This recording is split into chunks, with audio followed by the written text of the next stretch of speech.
first pole position feels like and means, and it means an awful lot to his Toro Rosso team as well. Sebastian Vettel, the youngest driver in the field, starts tomorrow's Italian Grand Prix from pole position. And it wasn't a pole position that was gifted by the rain. He absolutely conquered and dominated the conditions here today. All credit from Heikki Kovalainen's front row position, salvaging something from McLaren, as Lewis Hamilton sensationally failed to make it through to the top 10 shootout. Great drive from Mark Webber to start with. Sebastian Bourdais in the second Toro Rosso on row 2. And then Nico Rosberg, Felipe Massa hardly taking full advantage of Lewis Hamilton's problems. He starts from 6th on the grid. Then Trulli, Alonso, Glock and Heidfeld. And we look further down that grid, problems as well today for Kubica, for Raikkonen. But Lewis Hamilton will start tomorrow's Italian Grand Prix from 15th on the grid. The leader of the World Championship by just 2 points, with big problems tomorrow. But what has impressed you this afternoon about Sebastian Vettel, Mark? I think just, again, maturity. He's been very quick the last few Grand Prix. Wet conditions, he's always been around the pace of the front runners, and this time he's made sure that he is the front runner. And to actually sit the Toro Rosso on pole position, I think is a great achievement. And, you know, Sebastian Bourdais as well doing a fantastic job. Yeah, it wasn't just Vettel, it was Bourdais also. And what exactly did Toro Rosso get right concerning today's conditions that maybe Lewis and McLaren got wrong? I think obviously they got the tyre choice right at the right situation in that second qualifying session. But really, did that intermediate tyre choice cost Lewis a place in the top 10, or was it more than that? I think it probably did cost him. I think also the issue will be because he wasn't out on the full wet tyre, he didn't build his confidence in the conditions, and he didn't really get a good understanding of his car. And then when it came to it, then he had that pressure on his shoulders to try and perform. He didn't really get to it. It was still maybe a second away from some of the other guys who were obviously finding some grip out there. So I think pretty costly overall. Well, Sebastian Vettel full of confidence. He's on pole position. We'll have more reaction to what's happened in qualifying here in just a couple of minutes' time. Hopefully we might get to hear from Lewis Hamilton as well.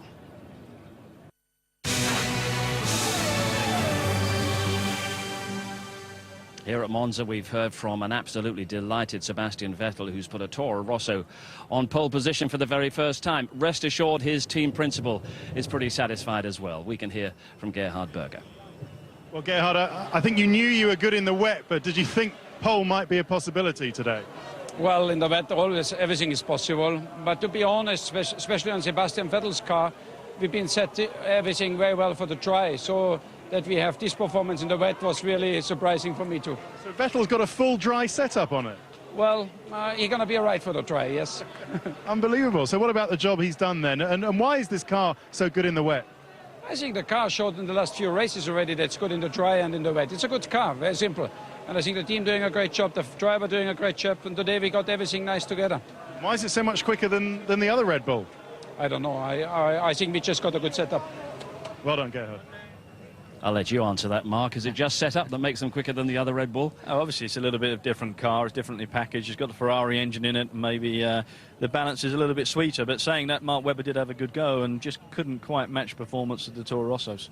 What are the problems in terms of setup of qualifying a car in the wet and racing it in the dry? Well, normally that is a bit of an issue, and you know, they do some ride height changes. They've got some spring rate changes as well, maybe also downforce, and those kind of things are not easy to adjust once the cars are in parc fermé. So if they've gone around and they've got a car which is half wet, half dry, they're pretty much covered. But if they've gone full wet and it's a dry race, they should be underperforming pretty quickly in the race. So what about Felipe Massa today? 2 points Hamilton in the Drivers' Championship. Saw Lewis miss out on the top 10, but then himself, well, he only qualified in 6th position. We can hear from his race engineer, Rob Smedley.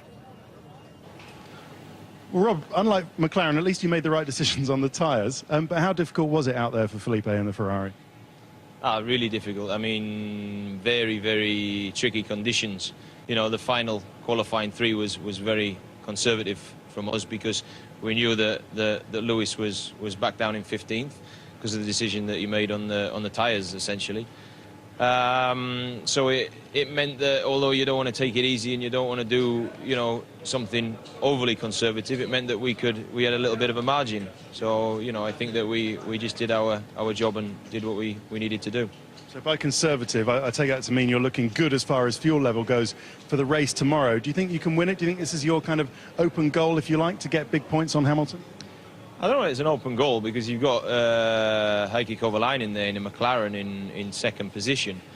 So I wouldn't call it an open goal, but it's certainly there to win, and if we put everything together and hopefully we've got the right strategy for tomorrow, then of course it's winnable, and you know, the target is to get more points than our competitors. That's the #1 target. Well done. And there is Massa just 2 points behind Lewis Hamilton in the Drivers' Championship, all subject to appeal, of course. But how would Ferrari, on behalf of Massa, have changed their tactics after what they saw happen to Lewis? I think it would have been purely a decision made on fuel levels, and if they've gone into that qualifying with a bit of a heavier load on board, that gives them more flexibility when the race starts tomorrow. Conditions, I mean, that's really going to be what plays into the hands of that. If they've got the wet conditions, they can run a lot longer in that first stint. They may turn themselves into a one-stop race. Let's wait and see. And of course, McLaren and Hamilton have got a whole range of options. They have. They've got a lot more flexibility in many ways now, because they can decide last minute and also decide on what they want to run the race. But you know, they're way down. They're 15th on the grid. That's a very difficult situation for them. They've got to fight through. They may get themselves in trouble with other competitors on the circuit. And if conditions are poor, visibility will be poor. It'll be very tough on Lewis to try and make his way through. Let's take a look at Lewis's struggles in the second qualifying session today. We're still waiting to hear from Lewis. Around. Yes, a lot of other guys having that kind of problem out in the circuit. But again, we just don't. But I also feel that there's conditions and also a circuit here where Lewis can make an impact.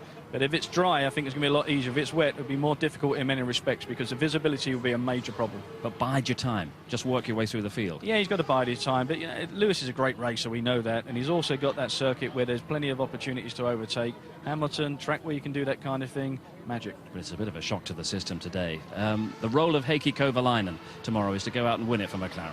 Of course, he has to go and take the 10 points, and I think that's very important. McLaren need that for the constructors also, but I think Raikkonen will be an important player tomorrow with Ferrari's point of view, because if he can keep Lewis Hamilton at bay and Massa can get to the front there and have a tussle with the guys in the Toro Rossos and with Kovalainen, we could see the World Championship change by tomorrow afternoon. But it was Toro Rosso's day today, and this has been coming for a while, hasn't it? Yeah, I think they've been very competitive the last few Grand Prix, and I think Bourdais been coming up as well. But Sebastian Vettel, we said early on in this season, he is a star in the making, and I think he's just underlined that with his first pole position. And alongside the kind of young talent that we're seeing from Lewis Hamilton, he is the kind of driver you will put alongside Lewis in years to come. Yeah, I think so. He's 21 years old. He's got a lot of years ahead of him, but he's going to be in a Red Bull next year, and he's got to be thinking, is it really the right decision? Maybe I'm leaving a little team what's on the up, and they've also got a car what's performing a lot better than the brother team. But it's absolutely fascinating to see what Sebastian Vettel and indeed Sebastian Bourdais can do in tomorrow's Italian Grand Prix. I'll tell you what's going to be interesting as well, the GP2 race, which is coming up here in the rain of Monza very shortly indeed. It's the last weekend of the GP2 season, and you can see live coverage of this afternoon's race in a few minutes' time over on ITV4, with live coverage of tomorrow's sprint race at 9:25 ITV4 tomorrow morning.